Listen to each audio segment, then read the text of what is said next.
Hola, bienvenidos, bienvenidas entrenadores, entrenadoras, deportistas y todas aquellas personas del mundo del deporte interesadas por la psicología del deporte. Bienvenidos y bienvenidas al episodio número 15 del podcast de la Psicodeporte Academy.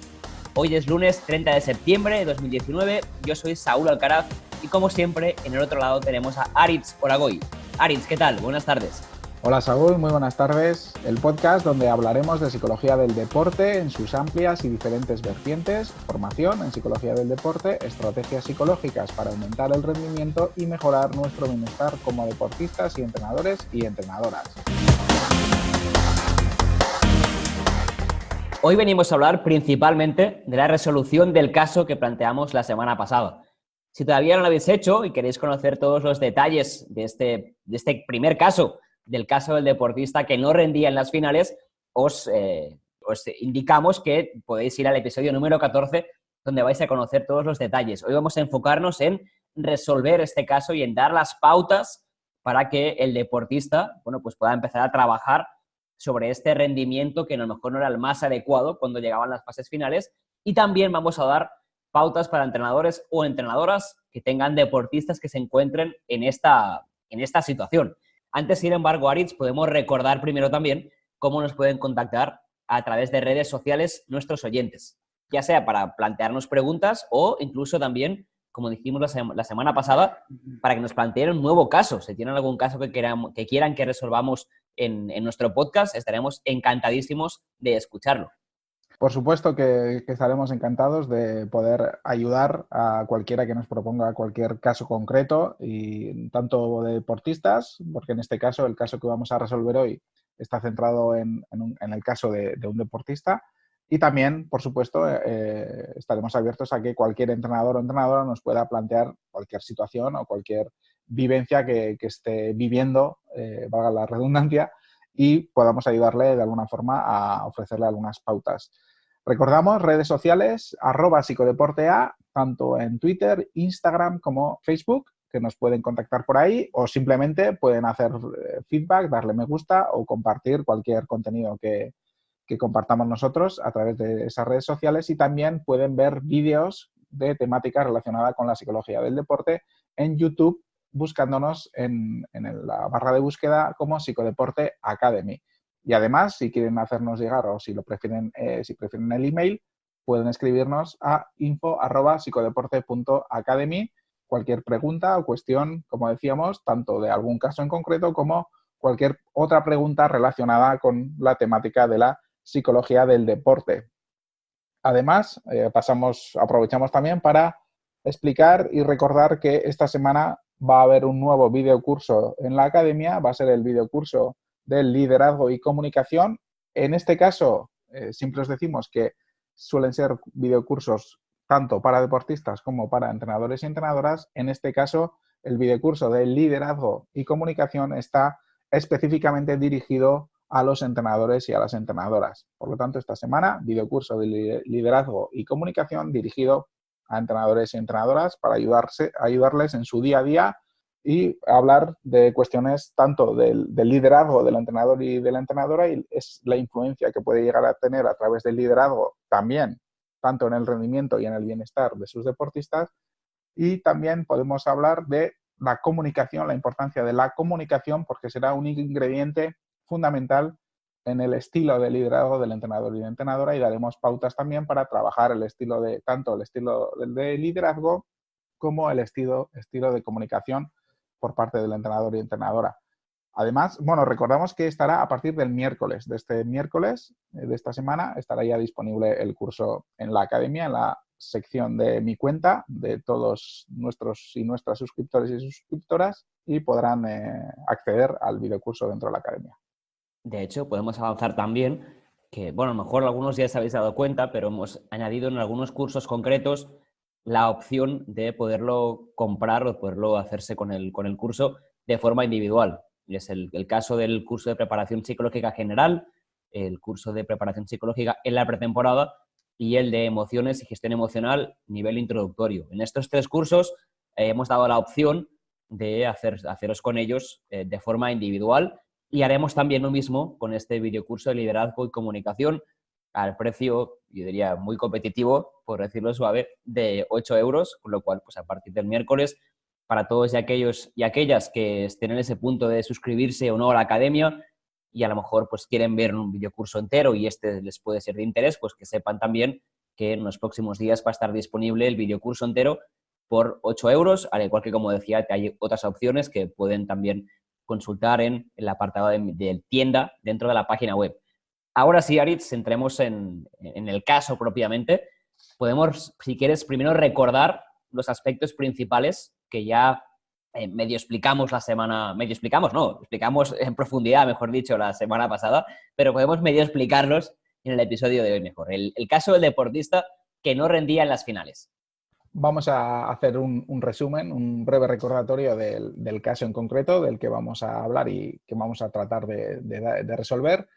Se trata de un deportista de 16 años que compite en un deporte de raqueta en el cual lleva ya 7 años de experiencia en este deporte en concreto. Ha practicado algunos otros deportes, pero en los últimos años ya se ha centrado de forma específica en el deporte de raqueta.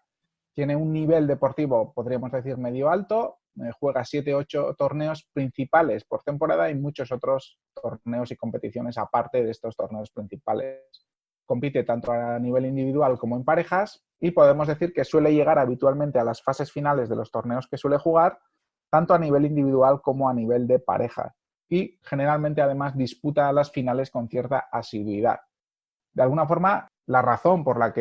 de alguna forma existe este caso es que el deportista dice que cuando llegan las fases finales siente que se presiona demasiado, que no es capaz de controlar la tensión y las emociones que aparecen en esas situaciones y sobre todo que no es capaz de dar su mejor rendimiento y además no disfruta durante los partidos, cosa que sí le suele suceder durante las fases iniciales, pero en las fases finales no disfruta durante los partidos y está más pendiente de manejar los nervios y de controlar precisamente esa tensión y en definitiva que lo pasa mal y que quiere pues, solventar o solucionar esta situación. Este es de alguna forma, podemos decir, el caso resumido brevemente.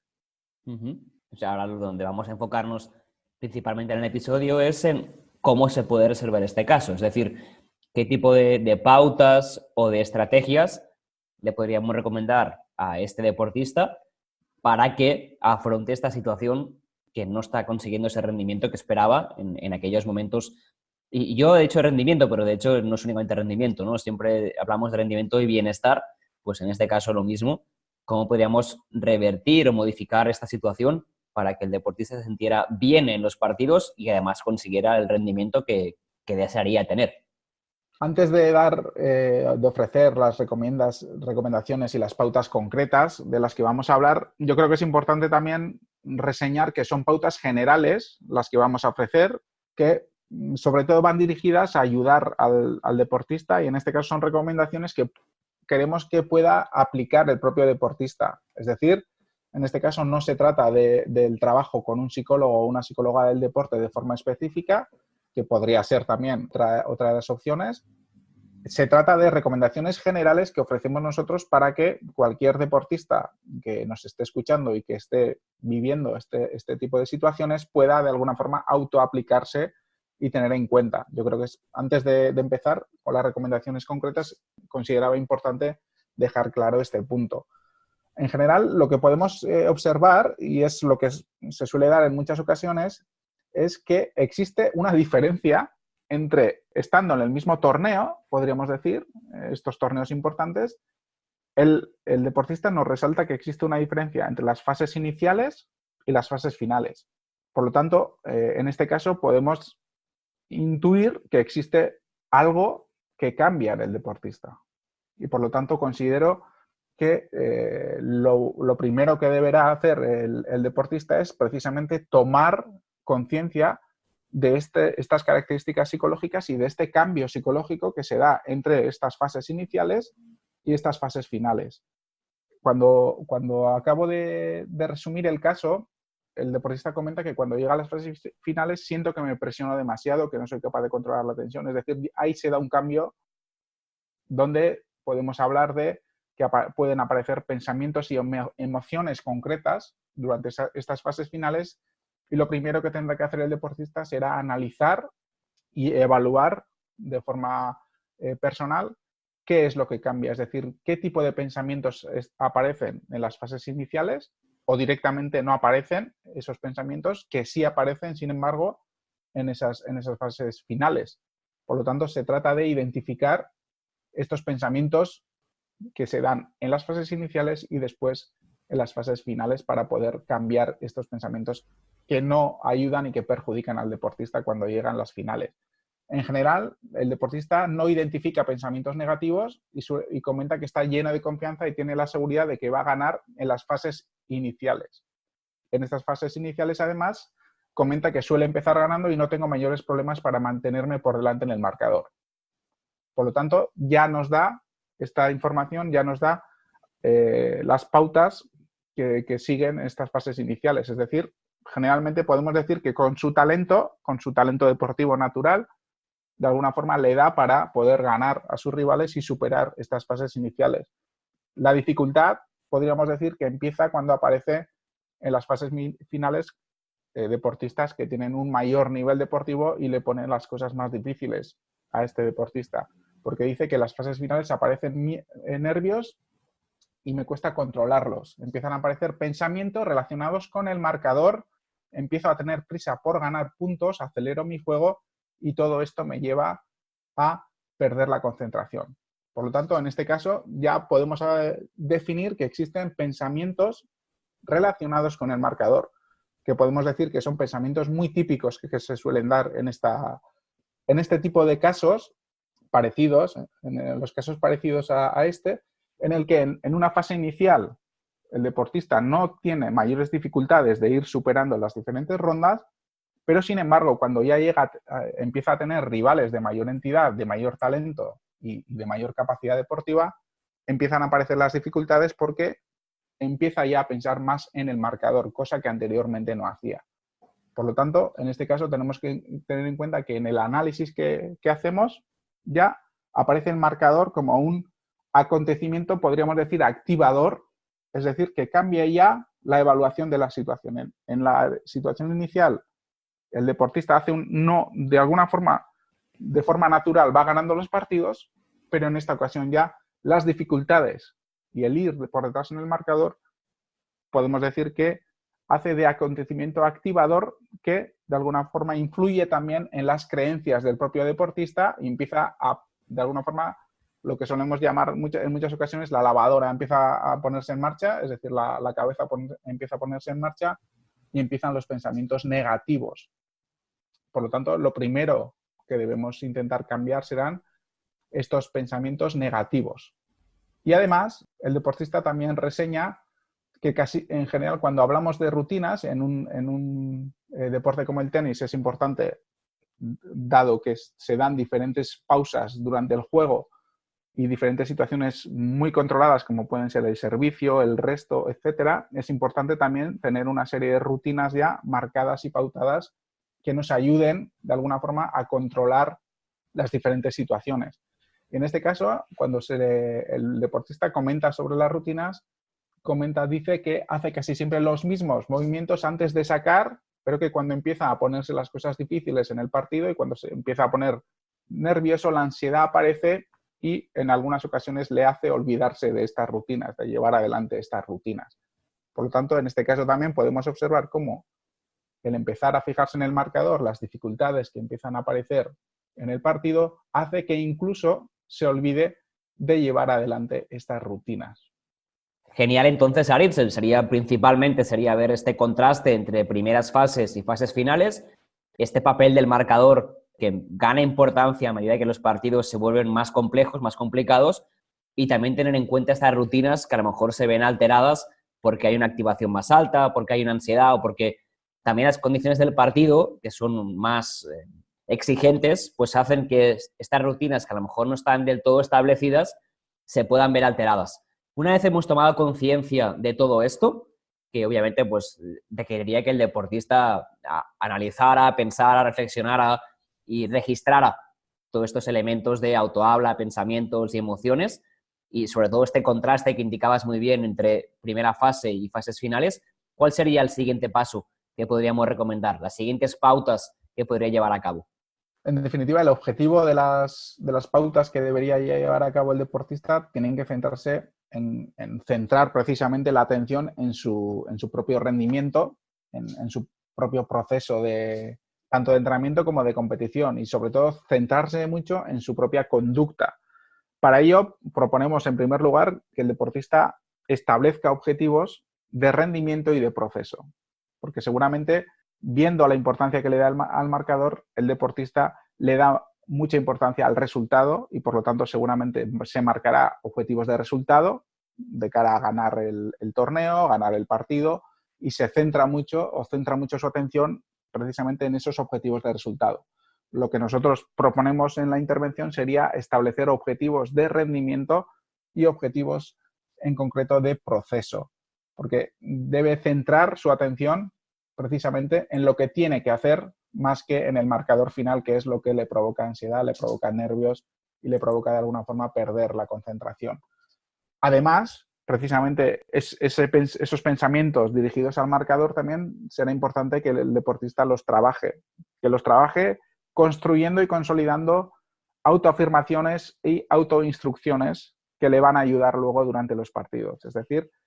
autoafirmaciones de alguna forma serán afirmar y dar valor a aquellos objetivos de rendimiento de proceso que esté ya realizando y llevando adelante durante el partido, y las autoinstrucciones le van a ayudar de alguna forma a regular también su nivel de activación y a darse cuenta de que está nervioso, de que de alguna forma la ansiedad está pudiendo con él en ciertos momentos, y esas autoinstrucciones le ayudarán a tomar las riendas de nuevo de su conducta y realizar los cambios que tenga que realizar, por ejemplo, en su nivel de activación. Esto, por supuesto, le ayudaría también a manejar el nivel de activación el hecho de que aprendiera y manejara técnicas de relajación, por ejemplo. Porque está claro que en este caso el marcador, como hemos dicho anteriormente, realiza el trabajo de activador, es decir, pone en marcha toda la maquinaria de la ansiedad, de los nervios, y dispara el nivel de activación, y por lo tanto, si el deportista es capaz de manejar y de trabajar consigo mismo técnicas de relajación y de relajarse a sí mismo, estas técnicas de relajación le ayudarán también a ser capaz de, en momentos concretos de partido, por ejemplo, en los descansos que hay entre varios puntos, aprovechar esos momentos de descanso para también manejar su nivel de activación y relajar su nivel de activación, si es el caso, si es que está excesivamente nervioso, con excesiva ansiedad.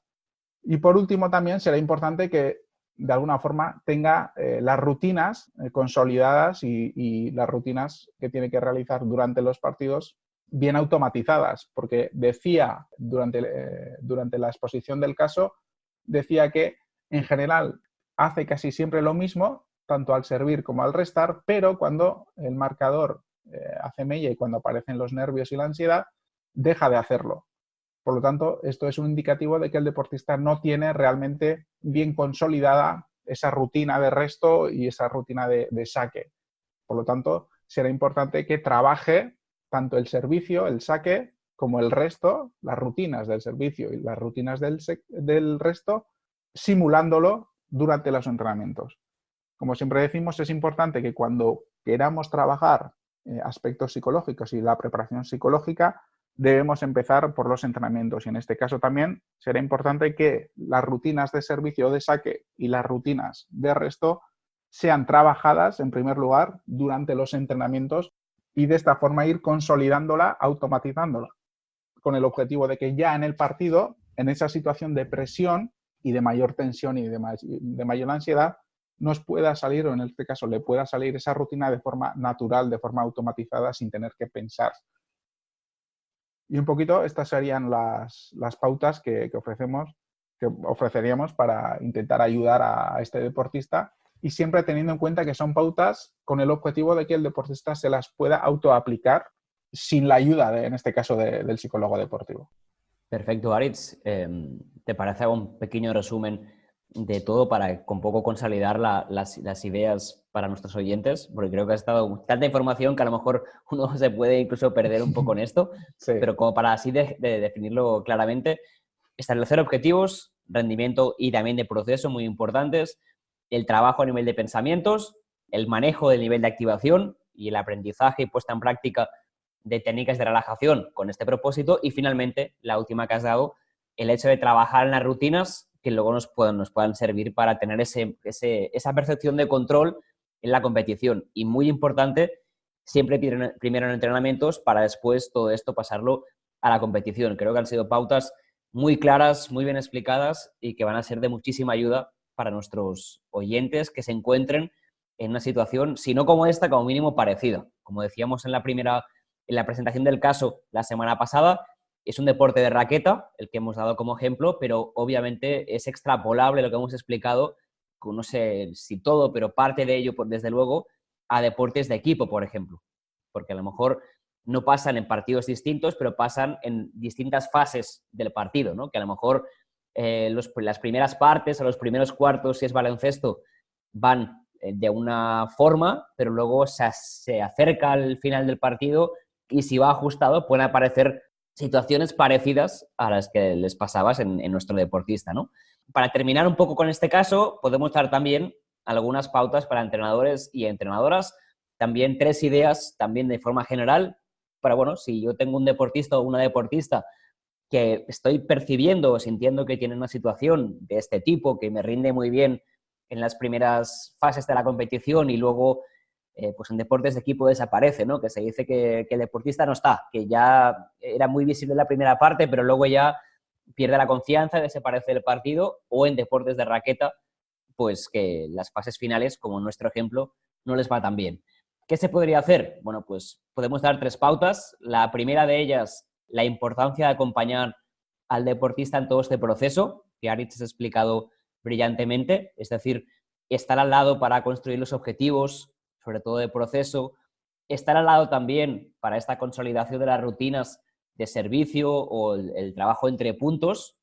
asesorar al deportista en ese sentido. Con nuestra experiencia como entrenadores o entrenadoras le podremos dar muchas pautas también que a lo mejor el deportista solo no puede llegar ni a conocer, ¿no? Pues acompañarle en todo este proceso sería muy importante. Segundo, en línea con el trabajo de marcador que decíamos antes y de la importancia de la competición, ser conscientes como entrenadores de los mensajes que mandamos, porque a lo mejor, aunque no creamos que lo estemos haciendo, estamos mandando la información que la competición cambia entre fases iniciales y fases finales. O cómo nos comportamos también en los partidos. La comunicación no verbal puede ser muy importante porque estamos mandando el mensaje al deportista de que ahora es distinto del partido anterior, que es justamente lo que no queremos que pase. Queremos que el deportista perciba que que cada partido es igual que el anterior en el sentido de la parte de preparación, digamos, ¿no? Obviamente cada partido tendrá unas dificultades del deporte propiamente, pero no queremos que lo afronte de forma distinta porque sean semifinales en lugar de que sean primeras rondas. Con lo cual, en este trabajo seremos una parte fundamental y hay que tomar conciencia de si estamos mandando mensajes que no vayan en esa línea, sino que sean mensajes que den más importancia o que destaquen que es un partido mucho más difícil o mucho más complicado o que hay que hacer cosas diferentes porque es una semifinal, una final y no una primera fase. Y finalmente, como entrenadores y entrenadoras, ya en tareas de entrenamiento, simular las condiciones para que el deportista pueda poner en práctica sus rutinas o estrategias a nivel psicológico. Antes, Aritz, decías muy bien que es muy importante que este trabajo se haga siempre primero en entrenamientos. Pero si como entrenadores y entrenadoras no generamos las condiciones necesarias para que el deportista pueda aplicar estas estrategias, va a ser complicado que por su cuenta en su casa las ponga en práctica, ¿no? Va a tener mucha más fuerza si en las tareas del propio entrenamiento el deportista tiene el espacio y nuestro acompañamiento, como decíamos antes, para poner en práctica todo ese trabajo guiado por nosotros como entrenadores, tanto a nivel de control de pensamientos como técnicas de relajación o para consolidar las rutinas de servicio o entre puntos, por ejemplo. Todo esto en entrenamiento tendrá mucha más fuerza si lo reflexionamos y lo pensamos con ese propósito. Genial, Saúl. En definitiva, en este caso nos hemos centrado en el deportista, pero generalmente con el deportista o acompañando al deportista siempre está el entrenador o la entrenadora, y es importante que todo este trabajo de preparación psicológica y de mejora de aspectos psicológicos se realice conjuntamente y de forma coordinada y cohesionada también en cuanto a los objetivos que tenga el entrenador o la entrenadora y el deportista o la deportista. Por lo tanto, fantásticas también estas recomendaciones, estas pautas para entrenadores y entrenadoras. Yo creo que ha quedado el caso muy bien explicado, muy bien definido, con las pautas muy claras, y podemos dejar el episodio aquí, animando siempre a nuestros oyentes a que nos comenten cualquier duda, cualquier pregunta. También, si les ha gustado el caso, que nos lo digan, porque nos va a hacer también ilusión este cambio que hemos hecho a nivel de sección en el podcast, de introducir casos que podrían ser reales y trabajarlos desde una forma de cómo se podrían enfocar, qué se podría hacer. Con lo cual, por favor, si os ha gustado el caso, ya os lo pido por favor, digamos, estaremos encantados de que os lo comentéis, porque también eso refuerza el hecho de que dentro de 15 días, por ejemplo, se puede hacer un nuevo caso, a lo mejor en este caso más enfocado para entrenadores, ¿no? Pero este feedback nos ayuda mucho a saber también que lo que planteamos os sirve como oyentes. Si te parece, Saúl, recordamos ya para antes de despedirnos que nos pueden contactar precisamente para ofrecernos ese feedback o cualquier pregunta o cuestión que quieran que les ayudemos a resolver por Twitter, Instagram y Facebook como @psicodeportea, y también estamos en YouTube en Psicodeporte Academy como el canal de Psicodeporte Academy. Y si lo prefieren, nos pueden también escribir por email a info@psicodeporte.academy. Y nada más, Aritz, hasta aquí este 15º episodio de nuestro podcast de la Psicodeporte Academy. Ha sido un placer, como siempre, compartir este espacio contigo. Nos escuchamos la próxima semana. Hasta la próxima semana, Saúl. Un placer también para mí. Gracias a todos y todas y hasta la próxima semana.